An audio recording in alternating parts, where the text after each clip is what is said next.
सजदे ही का तो इनकार किया था शैतान ने कोई जिना किया था, कोई कत्ल किया था, कोई शराब पी थी, कोई जुआ खेला था, क्या किया था, कोई शिर्क किया था। शैतान सजदे का इनकारी हुआ। एक सजदे का इनकार करके वो हमेशा के लिए मरदूद हो गया। उस मुसलमान को होश नहीं है जो रोजाना दिन में 5 दफा 20 सजदों का इनकार किए बैठा हुआ है, और फिर आराम से रोटी खाता है, आराम से चाय पीता है, और आराम से कह लगाता है, और आराम से अखबार पढ़ता है, आराम से बीवी के पहलू में लेटता है। एक सजदे का इनकार होकर शैतान हमेशा के लिए मरदूद हुआ।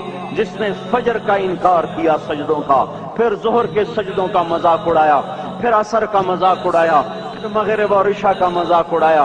घर में नमाज पढ़ना भी चलो ना पढ़ने से तो बेहतर है, पर ये भी नमाज का मजाक ही है। और 8वें दिन सर पे टोपी रख के आया।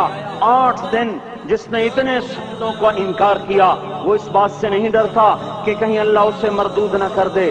तो क्या होगा उस दिन जब जिन बच्चों की खातिर या जिस नफ्स की खातिर अल्लाह के बगावत की कि उठा नहीं जाता, आया नहीं जाता, गर्मी बड़ी है, सर्दी बड़ी है, अंधेरा बहुत है, क्या कब्र के अंधेरे याद नहीं हैं, क्या कब्र की गर्मी याद नहीं है, क्या जहन्नुम की आग भूल गए, क्या जहन्नुम के अजाब भूल गए, क्या जन्नत की नेमतें भूल गए, वो अल्लाह का कलाम भूल गए, वो अल्लाह का दीदार भूल गए, वो अल्लाह से मुलाकात भूल गए, वो महबूब खुदा की महफिल भूल गए।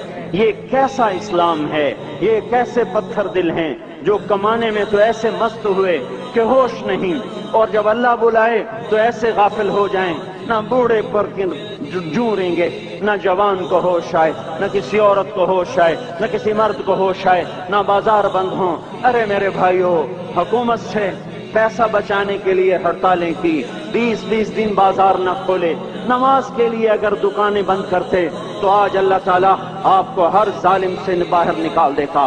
कोई जालिम ना आपके माल पे हाथ डालता, ना आपकी इज्जत और आबरू पे हाथ डालता।